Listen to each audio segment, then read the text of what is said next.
अगर बात करें हमारी लाइफ़स्टाइल की, फूड की, तो प्रेगनेंसी में ये कितना ज़्यादा इम्पोर्टेंट रखता है कि हमारी लाइफ़स्टाइल कैसी होनी चाहिए? क्या लाइफ़स्टाइल का भी असर पड़ता है इस पे? लाइफ़स्टाइल तो बहुत इम्पोर्टेंट है। जी। खान-पान बहुत ज़रूरी हुँ। है। अ, हेल्दी लाइफ़स्टाइल अपनाना बहुत ज़रूरी है। अ, जो एक्सरसाइज़ अपनी रूटीन में इंक्लूड करना भी बहुत ज़रूरी है। देखिए, कई बार क्या होता है कि हम देखते हैं लड़कियाँ बहुत लेट शादी करती हैं 35 इयर्स के बाद या 35 इयर्स में, 34 में। तो ऐसे में क्या जो हाई रिस्क प्रेगनेंसी है, उसके उसके चांसेस बढ़ जाते हैं?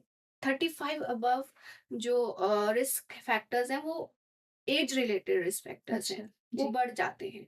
35 अबव जब फीमेल होती है जी। तो उसमें डाउन सिंड्रोम और डाउन सिंड्रोम, हाई बीपी, हुँ, हुँ। डायबिटीज़ हुँ, हुँ। और ये सब जो लाइफ़स्टाइल रिलेटेड प्रॉब्लम्स हैं वो होने के चांसेस ज़्यादा रहते हैं। जी, जी।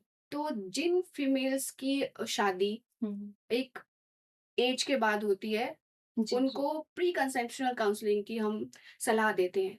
इसमें हम उनके जो डाइट है, हुँ, हुँ। कुछ सप्लीमेंट्स ऐड करते हैं बिफोर कंसेप्शन। तो जी, ये जी। सब चीज़ें जो कॉम्प्लिकेशंस हैं वो बहुत कम हो जाती हैं। मैम जैसे रघुनाथ हॉस्पिटल में आप स्त्री रोग विशेषज्ञ हैं और जब मैं हॉस्पिटल के बारे में पढ़ रही थी तो मैंने देखा कि सी सेक्शन और नॉर्मल डिलीवरी के चार्जेस जो हैं आपके बिल्कुल सेम है। बेसिकली होता ये है कि सी सेक्शन के जो चार्जेस होते हैं काफ़ी ज़्यादा हाई होते हैं। लेकिन ऐसा क्यों है कि आपके हॉस्पिटल में, रघुनाथ हॉस्पिटल में ये चार्जेस बिल्कुल बराबर हैं? देखिए, हमारा जो रघुनाथ हॉस्पिटल है, उसका हम नॉर्मल डिलीवरी को प्रमोट करते हैं। जी। नॉर्मल डिलीवरी के लिए हमारे जो चार्जेज़ हैं दैट आर नॉमिनल चार्जेज़। पर अगर किसी भी कारण उस नॉर्मल डिलीवरी के प्रोसेस में, क्योंकि वी कैन नॉट से शुरू में कि पेशेंट का नॉर्मल डिलीवरी होगा या सिज़ेरियन होगा। हाँ।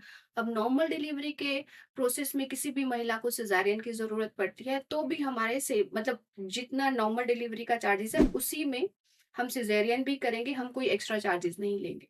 जी। ये चीज़ें नॉर्मल डिलीवरी को प्रमोट करने के लिए ये हमारा जो thank you so much ma'am, show में साथ जुड़ने के लिए। आज आपने बहुत ही इम्पोर्टेंट इन्फॉर्मेशन साझा की कि किस तरह से महिलाएँ जो है हाई रिस्क प्रेगनेंसी में अपना ख़्याल रख सकती हैं, क्या-क्या उनको चीज़ें ध्यान में रखनी चाहिए। आपका बहुत-बहुत धन्यवाद। धन्यवाद। मुझे आज खुशी है कि हम वीमेन हेल्थ को प्रमोट कर पा रहे हैं और एक बहुत ही इम्पोर्टेंट टॉपिक आज हमने डिस्कस किया है। जी, थैंक यू। Thank you.